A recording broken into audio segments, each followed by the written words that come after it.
Les interviews, il y en a entre 2 et 3. Il y a au tout début, vous parlez avec un ingé, donc c'est pas un RH, hein, c'est un ingé, qui regarde votre CV et puis simplement il va vous dire voilà, je vois que tu as parlé de tel projet, est-ce que tu peux m'en parler un peu plus, qu'est-ce qui est challenging, quel était le qu'est-ce que tu as retenu de ce projet, etc., etc. Ou alors il va avoir des questions, parce que c'est un ingé, donc il peut avoir des questions aussi sur ce que vous avez fait à ce moment-là, comment vous en êtes servi, parce qu'il peut avoir rencontré ce problème-là, il peut aimer le problème, etc. Bref, il vous parle à peu près comme n'importe qui, en fait, de TECOS à TECOS. Ensuite, il vous dit, ben voilà, ça dure à peu près 20 minutes. Après, il vous dit, bon, on va passer à la série d'exercices. Et là, donc, soit il vous pose un exercice qui est relativement complexe, mais pas d'un coup. C'est-à-dire que l'exercice démarre simple, et puis au fur et à mesure, il rajoute des questions.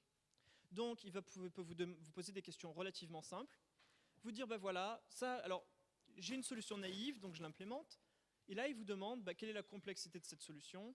Vous répondez, il fait, si je veux quelque chose de moins bien, ou si j'ai telle contrainte sur mon input, est-ce que je peux faire mieux?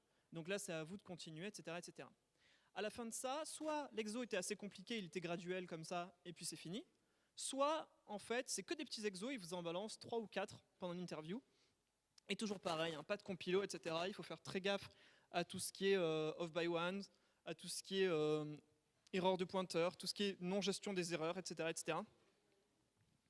Et à la fin, vous avez une phase de questions-réponses avec l'ingénieur en face, où vous, maintenant, c'est votre tour de pouvoir poser des questions sur la boîte et sur les équipes. Ça, c'est la partie commune à Google et à Facebook. C'est la partie commune, ça se passe à peu près comme ça. Et ensuite, il y a des modes de recrutement qui sont un peu différents. Chez Facebook, vous avez terminé. Quand vous avez passé ça, ces 3 interviews comme ça, vous avez terminé. Vous recevez une lettre qui vous dit soit félicitations, soit tant pis, réessaye dans un an. Soit vous êtes chez Google et là vous avez réussi, on vous dit bah maintenant très très bien, on a retenu que vous êtes quelqu'un d'intéressant, donc on va vous mettre dans une sorte de base de données centrale avec vos vœux sur les équipes et les sujets sur lesquels vous voulez bosser. Et puis, éventuellement, plus tard, vous recevez un appel qui vous dit bonjour, voilà, je suis le manager de telle équipe, on voit que ce qu'on fait t'intéresse et ton profil nous intéresse. Est-ce que tu veux en discuter, etc. Là, vous dites oui. Quand vous dites oui, cette personne va vous recontacter, va vous poser des questions, toujours pour voir si vous êtes quelqu'un de bien, mais cette fois-ci pour cette équipe. Alors là, c'est beaucoup plus informel. On est beaucoup moins dans le cadre de l'évaluation. On est vraiment dans le cadre de la discussion, simplement, tiens, si tu rencontres ce truc-là, comment tu ferais, mais c'est pas pour vous juger, c'est juste vraiment pour voir si vous connaissez un peu le sujet, si vous avez réfléchi dessus. C'est très informel, il y a beaucoup moins de pression. Et puis, une fois que c'est fait, bah, l'équipe vous dit soit effectivement, bah, voilà, on vous prend, soit effectivement, bah, tant pis, on te laisse, tu es encore dans la poule qu'on a, et puis éventuellement, une autre équipe sera intéressée par ton profil, et puis peut-être qu'une autre équipe sera intéressée par le profil, ou peut-être pas. Voilà, donc ça, c'est les deux phases de chez Google qui ne sont pas à Facebook, et ça se passe à peu près comme ça. Alors, faut savoir que c'est quand même relativement difficile, mais c'est pas impossible. Hein, on est à chaque fois quelques-uns par promo à le faire. C'est que c'est pas impossible. Et en fait, c'est surtout une question presque de bachotage en fait. Vous prenez, alors il y a un bouquin qui est absolument la bible pour les interviews, qui est Cracking the Coding Interview. C'est le PDF que vous devez tout savoir. Et qui vraiment recense plein d'exercices. Il faut vraiment se concentrer sur les exos d'algo. Donc les exos sur les tableaux, les exos sur les strings, les exos sur les listes. Il y a des exos de système design, des exos de modélisation objet qui sont moins probables. J'ai entendu des gens qui sont tombés là-dessus, mais c'est moins fréquent. Donc vraiment concentrez-vous sur l'algo, et puis ça se bachote. Ça se bachote jusqu'au jour de l'interview. Et ça se fait. Ça se fait, vraiment ça se fait. Voilà, donc c'est difficile, mais ça se fait. Il faut vraiment bien le préparer. Il faut juste prendre l'habitude de coder sans compilo, de coder sur papier, et puis à chaque fois, une fois que c'est fait, lire le code, est-ce que j'ai pas fait une erreur, et si j'essaye avec cet input, et puis vous écrivez à côté la valeur des variables, voyez si ça se passe bien, etc., etc. Comme ça, vous pourrez le refaire exactement de cette façon-là, le jour de votre interview. Anecdotiquement, il y a un gars d'Epita que je ne vais pas nommer, qui a passé des interviews pour Google qui ont été absolument phénoménales. Il a tout très bien réussi. Très bien. au point que les recruteurs lui ont dit j'ai rarement vu des solutions de cette qualité-là. Sauf qu'il s'est fait refuser. Il s'est fait refuser parce qu'en fait, il était tellement sûr de ce qu'il écrivait qu'il n'a pas testé, en fait, testé à l'oral évidemment, mais il n'a pas testé son code face au recruteur. Et le recruteur a dit bah, t'es un peu trop sûr de toi, tes solutions étaient bonnes, mais là par exemple il y a un +1 et puis tu sais que le off by one c'est une erreur qui est fréquemment commise et pourtant t'as pas pris la peine de le vérifier. Je suis un petit peu inquiet. Et donc il s'est pas fait prendre. Ce qui est vraiment très dommage. Voilà.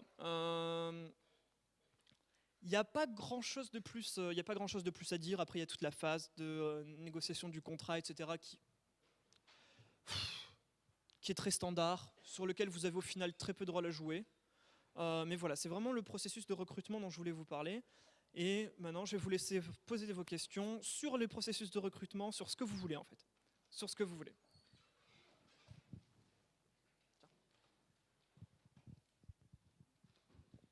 Tu, tu dis qu'il faut... Ouais, si. Mais le volume n'est pas... Ouais. Tu dis qu'il faut apprendre à coder correctement sur papier et dans un Google Doc. C'est pas du tout la même chose, vu que sur papier, tu peux pas insérer une ligne entre deux lignes. Est-ce qu'il faut s'entraîner à pouvoir écrire un algo d'un coup après l'avoir pensé, ou est-ce que le fait de le construire en l'écrivant, ça suffit? Alors, la question est pertinente parce qu'en fait, il va y avoir deux cas de figure. Soit vous êtes en train de postuler pour un internship, et si vous êtes en train de postuler pour un internship, vous serez sur un GDoc ou sur un Collab Edit, ce genre de truc, donc effectivement, là oui. Par contre, si vous êtes en full-time, après les interviews via Skype, etc., il va y avoir ils vont vous payer le billet d'avion, ils vont vous faire venir, et ils vont vous faire coder cette fois-ci sur un tableau, avec un Velleda.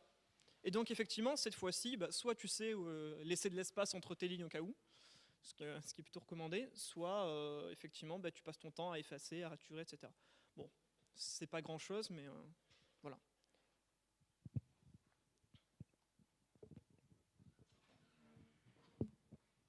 C'est quoi le calendrier pour les recrutements si j'ai envie de faire un stage en Ing 3 pour... Alors, Google. stage d'Ing 3, c'est-à-dire qu'il commence en février là? Alors là, je suis en Ing 2 et donc ça serait... Février prochain? C'est ça. T'as encore un peu de temps. Pour vous donner un ordre d'idée, les engins, faites vos candidatures maintenant pour le stage de début d'Ing 2. Maintenant. Voilà, c'est même peut-être un peu tard de 2 ou 3 semaines. Ça, voilà. Ok, bon, voilà. Ça, apparemment, on me dit que ça fin décembre. On me dit que les candidatures ferment en fin décembre. Donc, voilà, les engins, si vous voulez, maintenant. Ouais, du coup, moi, je suis en stage d'Ing 2 et les entreprises ont eu un comportement assez bizarre par rapport à mes projets perso que je joignais généralement à mes candidatures. C'est que généralement, je laissais un lien GitHub et il y a peut-être une entreprise qui n'est jamais allée voir ce qui se passait. Les autres appréciaient le fait que je fasse des projets perso, mais personne n'est jamais allé vérifier ce que je fais. Et quelle est un peu la politique des recruteurs de ces boîtes-là par rapport à ça, si tu sais? Alors, je m'attends pas vraiment à ce que les recruteurs aillent voir votre GitHub. Par contre, c'est votre travail de bien valoriser vos projets sur le CV. Alors, je vois souvent des CV, et en fait, alors c'est vraiment très très bien expliqué dans Cracking the Coding Interview, parce que Cracking the Coding Interview reprend tout ça sur des pages, ils expliquent même un petit peu les politiques d'Amazon et Microsoft, dont je ne parle pas parce que je ne les connais pas. Mais c'est très bien expliqué, ils expliquent aussi comment bien faire un CV. Pour résumer, comment on fait bien un CV, c'est que simplement on pense résultat. Ça sert à rien de dire j'ai fait ce projet. Oui, mais est-ce que tu l'as bien ou est-ce que tu l'as mal fait? Si tu as fait, par exemple, MyHTTPD, si vous avez fait un serveur HTTPD, un serveur HTTP, est-ce que vous l'avez bien fait? Comment vous quantifiez? Jusqu'à combien de connexions simultanées vous êtes capable de gérer? Est-ce que vous êtes capable de faire du streaming vidéo? Ça oui, ça c'est indiqué dans les lignes sur les descriptions du projet. Ça oui. Parce que ça, c'est orienté résultat. Et ça permet à la personne, quand elle va voir, de dire cette personne-là, elle pèse. Plus que, voilà, bon, il a fait ce truc-là, mais est-ce que ça a été bien ou mal fait? J'en ai aucune idée. Et il faut vraiment tout le temps penser résultat. Vous avez fait un stage quelque part? Vous avez fait du boulot? D'accord. Le stage, l'entreprise faisait combien de gens? Vous avez rapporté combien à l'entreprise? La partie du site web que vous avez changé, ou j'en sais rien, combien elle a ramené de fréquentation en plus, etc. Pensez résultat. Tout le temps.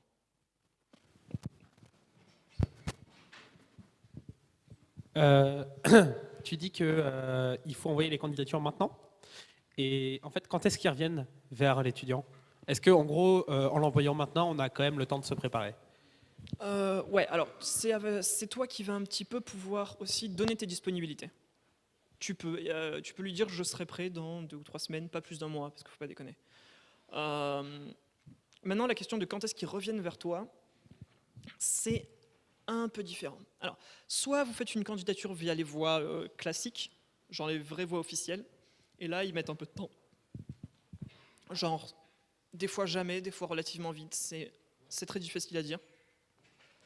Le meilleur conseil que je puisse vous donner, c'est d'éventuellement passer par quelqu'un qui a déjà des contacts là-bas. Alors le mieux, c'est quelqu'un qui est déjà là-bas, comme ça, parce qu'il y a tout le temps des systèmes internes pour permettre de refaire des gens, en train de dire, voilà, moi je bosse ici, donc a priori c'est que vous me faites confiance, et moi je fais confiance à cette personne, et là il y a des intranets sur lesquels on peut recommander des gens, et puis les RH vont traiter ces personnes-là en priorité. Pas mieux, mais en priorité. Vous n'avez pas plus de chance, vous passerez juste avant. Donc ça c'est valable et à Google et à Facebook et très certainement partout ailleurs. Très certainement.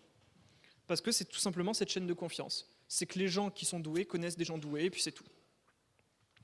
L'autre option un petit peu moins bien, c'est de passer par quelqu'un qui a des contacts là-bas, genre quelqu'un qui y a été. Et qui a encore des emails de recruteurs, etc., qui pourraient emailer directement personnellement. Et puis effectivement, dernier recours, il y a les voies officielles, où là, ça prend plus de temps à répondre. Oui, effectivement. Mais sinon, si vous passez par des gens qui ont directement des contacts avec les recruteurs ou les référals, vous pouvez vous attendre à un retour dans les 2 ou 3 semaines. Genre toi? Par exemple. Ça commence à être un peu vieux pour moi quand même, mais ça va.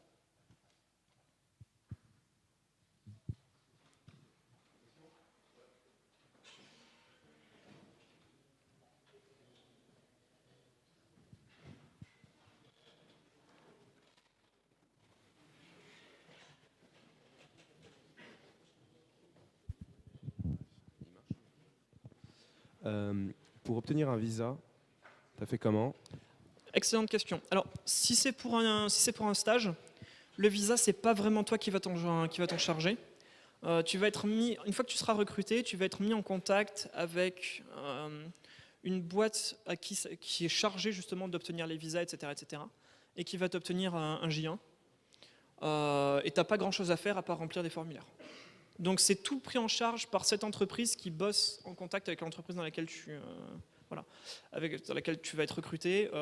Pour Facebook, ils bossent avec une entreprise qui s'appelle Cultural Vista, voilà, qui gère tout. Et Google, je sais pas, parce que j'étais pas aux US quand j'ai bossé chez Google. D'accord. Et ils ont duré combien de temps tes stages à Google et Facebook? Alors, encore une bonne question. Les stages en Californie durent 3 mois extensibles, 4 mois max. Ce qui est acceptable pour un stage d'Ing 2, pas pour un stage de fin d'études. Du coup, comment on fait? En fait, on ne le fait pas en Californie. C'est pour ça que je ne suis pas allé en Californie pour Google, et que du coup, en Europe, Google et Facebook ont des politiques différentes, y compris la durée des stages. Donc tu peux faire un stage de 5 mois à Google à Londres, ou à Zurich. Merci. De rien. Encore des questions?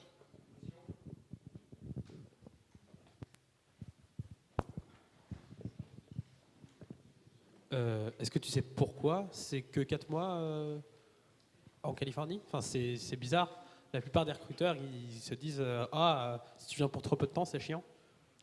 Je pense qu'ils veulent juste ils veulent que ça défile assez vite.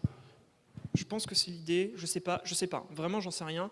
Je pense que l'idée c'est simplement d'évaluer des potentiels futurs employés, donc il faut qu'ils restent assez longtemps pour quand même voir pour les laisser s'immerger dans le milieu, et non plus pas trop longtemps pour pouvoir en voir d'autres derrière. Je pense que c'est l'idée.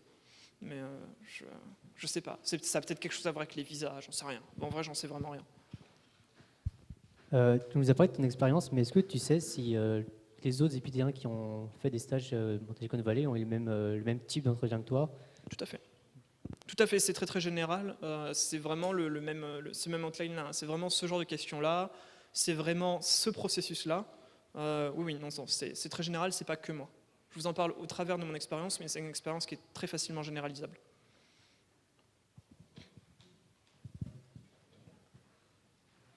Bon, et bien du coup, je vous ai préparé un petit exercice d'algo. Je plaisante. Voilà, bon, bah, s'il n'y a plus de questions. Vous avez encore des questions, peut-être sur comment ça se passe là-bas, ce genre de truc? Ouais, il y a une question ici. Tu me dis, Mévanin, quand c'est fini. Hop là. Tu disais qu'il y avait 2 types d'exos, l'exo qui augmentait de façon progressive, et c'est quoi l'autre type? C'est plusieurs petits exos à la suite.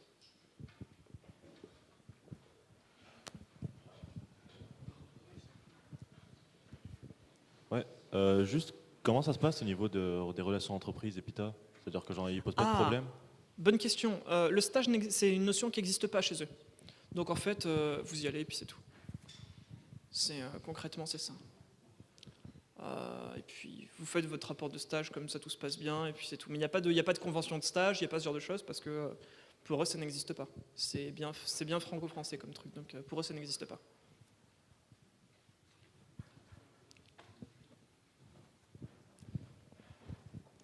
Ouais, est-ce que tu peux parler un peu de la vie en Californie? Est-ce que les loyers sont super chers? Comment ça t'a plu? Voilà, tout ça. Alors, je vais pouvoir te parler de ça uniquement au travers du filtre, enfin de l'expérience que j'en ai, c'est-à-dire un interne à Facebook. Et tu vas comprendre que c'est une expérience qui est généralisable à tous les interns à Facebook, certainement à beaucoup des interns de la vallée, mais c'est tout. Donc tu dis, est-ce que la vie est chère? Je vais te répondre, j'en ai pas la moindre idée. Pourquoi j'en ai pas la moindre idée? Parce que Facebook te paye ton loyer, parce que tu bouffes à l'œil chez Facebook, parce que Facebook te lave ton linge, parce que Facebook te paye ta coque. Non, voilà, en fait, je sais pas parce que j'ai pas eu à dépenser d'argent. Par contre, j'en ai empoché.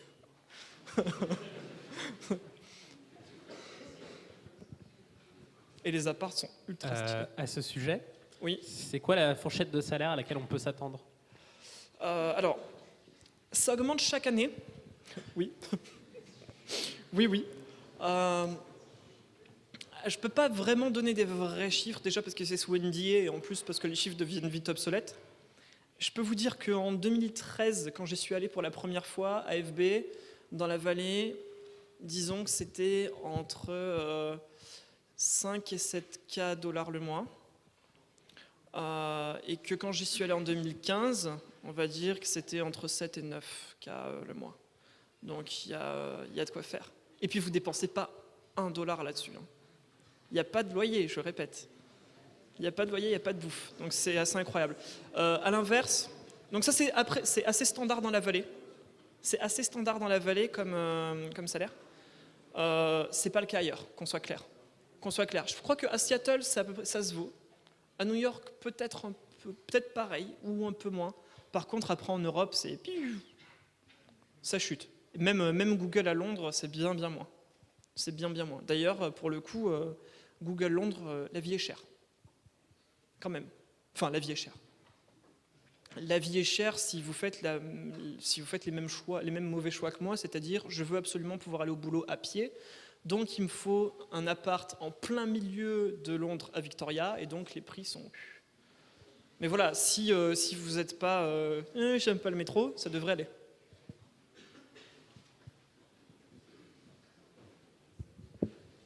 Est-ce que toi tu as aimé bosser à Google et aimé bosser à Facebook? Et quelles sont les parties qui finalement t'ont moins plu ou t'ont moins... Alors, c'est une très bonne question. Pour des raisons évidentes, je ne vais développer que les points positifs. Et je t'inviterai à parler hors caméra de tous les points négatifs. Enfin, il n'y en a pas tant que ça, je dis tous les points négatifs, il y a quelques points négatifs, mais globalement, ça a été 2 très bonnes expériences. 2 très bonnes expériences. D'abord, Facebook a une super philosophie. La philosophie de Facebook sur l'openness est géniale. La première fois que j'y suis allé, j'étais hyper méfiant avec leur histoire de propagande Make the world more open and connected. Et en fait, j'ai passé 3 mois, j'étais mais qu'est-ce que c'est cette propagande? Je suis reparti, j'étais un peu en doute. Et quand je suis retenu, je me dis en fait les mecs ils y croient, mais vraiment. Et ils sont vraiment dans ce délire-là. Ils y sont vraiment dans ce délire-là. C'est assez incroyable. Et ils ont vraiment une très bonne culture où t'es même un stagiaire, c'est pas grave. T'es à Facebook. T'as accès à tout le code que tu veux. Tu peux submit des patchs où tu veux, tu peux discuter avec n'importe qui. Tu as Facebook Messenger à l'intérieur, hein. Tu as Facebook for Work, c'est génial, c'est absolument génial, j'ai adoré cet outil. Donc tu as Facebook for Work, tu parles sur Facebook Messenger à n'importe qui dans la boîte, c'est ultra bien. Tu as des groupes Facebook qui correspondent à toutes les équipes, etc., pour poster des news. Et il y a même du formatage, du markdown. Ça, je le veux vraiment sur le vrai Facebook public.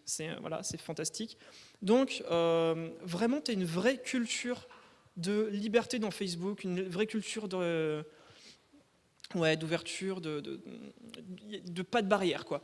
Pour te donner une idée, chez Facebook, de temps en temps, ils organisent ce qu'ils appellent les hackaments. C'est que quand tu as passé un certain temps dans ta team, tu peux décider de faire un hackamont. Alors, chez Facebook, c'est très rigolo parce que tout s'appelle hack. Tout. Tu vois les schtroumpfs, quand tu dis schtroumpf, tu remplaces, tu mets hack, et puis ça donne le vocabulaire chez Facebook. C'est un petit peu énervant, mais en vrai, le hackamont, c'est un bon concept. Tu as passé trop de temps dans ta team, tu en as un peu marre, tu veux changer d'expérience, tu peux passer un mois dans la team de ton choix. Et donc j'étais dans une équipe qui était assez sympa, où on faisait du machine learning sur du langage naturel. Et il y avait un gars qui était hyper doué, son boulot c'était de faire de la reconnaissance vocale. Donc il avait bien étudié tous les modèles avec... les vieux modèles de reconnaissance vocale, hein, ça se fait à coup de Gaussian Mixture Models, où on essaye de remodéliser un petit peu ce qui se passe au niveau des sons pour les voyelles, les consonnes, etc. Donc il y a une belle théorie là-dedans, il y a beaucoup de théories sur les consonnes dentales, les consonnes labiales, etc., ce qui se fait avec etc. Et du coup, en extrayant cette connaissance, il a pu inverser le process, il est allé faire son hackamont à Oculus, et, parce qu'Oculus est possédé par Facebook, en fait, ce qu'il a fait, c'est que du coup, en ayant de la voix, il a animé la bouche du personnage en inversant le process. Et du coup, la bouche, les lèvres du personnage bougeaient de façon totalement réaliste à partir du sample de voix qu'on lui balançait. Et ça permet de faire des liens de compétences qui sont assez uniques, ce genre de truc. Et puis voilà, je trouve ça assez sympa. Donc, hyper bonne culture à Facebook pour ce genre de truc. Hyper bonne. Hyper bonne notion de on garde des petites équipes et puis on essaye d'avoir de l'impact, on essaye de te donner du pouvoir et puis on essaye de rendre ton travail, de faire en sorte que tu vois du sens dans ton boulot et que tu ne sois pas noyé parmi plein de gens. Donc ça, vraiment bien. Ok. Pour Google, j'ai adoré la rigueur qu'il y avait là-bas. C'est un petit peu chiant tous les jours parce que t'as oublié une virgule dans ton commentaire, sérieusement. Mais par contre, du coup, derrière, ça marche. Tu as une rigueur incroyable, tu bosses dans un environnement où tu peux faire confiance au code qui est déjà là, où tu bosses avec des gens qui ont un très très haut standard de qualité, et ça c'est très très acceptable. Et ça, Facebook sont en train d'y aller petit à petit, mais moins, parce que Facebook était longtemps avec un motto « Move fast and break things ». Ils voulaient que ça avance vite, et puis tant pis si tu casses, tu répares. Et Google ne peuvent pas se permettre ça, parce qu'on ne peut pas se permettre de cracher Gmail pendant 2 minutes, c'est pas possible. On ne peut pas se permettre de ship un Android qui a un bug, vu que les mises à jour sont tous les ans, quoi. On ne peut pas se permettre. Donc voilà. C'est ça que j'ai aimé aussi, mais c'est beaucoup moins ouvert, tu n'as pas accès à tout ce que tu veux, voilà. C'est fini ? C'est fini. Merci à vous.